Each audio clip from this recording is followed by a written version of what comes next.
मी भरणे नाका इथे जगबुडी ब्रिजच्या इथे आहे। याच ठिकाणी 20 मे रोजी जवळपास 15 दिवस झाले एक मोठा अपघात झाला होता आणि त्या अपघातामध्ये 5 बळी निष्पाप 5 बळी गेले होते। हे निव्वळ प्रशासनामुळे गेले। काही वर्षापूर्वी ह्याच पुला संबंधित हे बोगस काम आहे।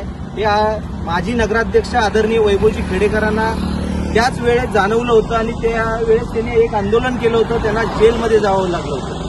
परंतु त्यावेळेस जे केलेलं ते आता हे किती बरोबर होतं हे लोकांना कळतं। आज त्यावेळेस जर प्रशासनाने वेळी जर लक्ष दिलं असतं तर काही बळी हे गेले नसते।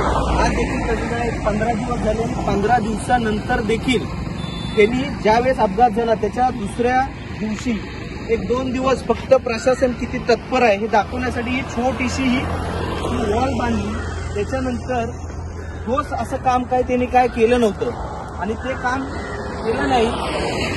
हे गर्डर हे तात्पुरत्या स्वरूपाचे फक्त निव्वळ गर्डर लावलेले आहेत। ठोस असं काही 15 दिवस झालं अद्याप कोणतंही काम केलं नाही। प्रशासनाला कोणतीही काळजी नाही, कितीही बळी जाऊ दे काही जाऊ दे, हे प्रशासन निव्वळ सोडलेलं आहे। हे जर असंच चालू राहिलं तर महाराष्ट्र नवनिर्माण सेना एक नवीन पुन्हा आंदोलन करेल आणि प्रशासनाला कार्यालयाबाहेर येऊन देणार नाही याची दक्षता घ्यावी प्रशासनाने। टाइम्स डिजिटलला लाईक करा, शेअर करा, सबस्क्राईब करा आणि बेल आयकॉन दाबायला विसरू नका। Times digital.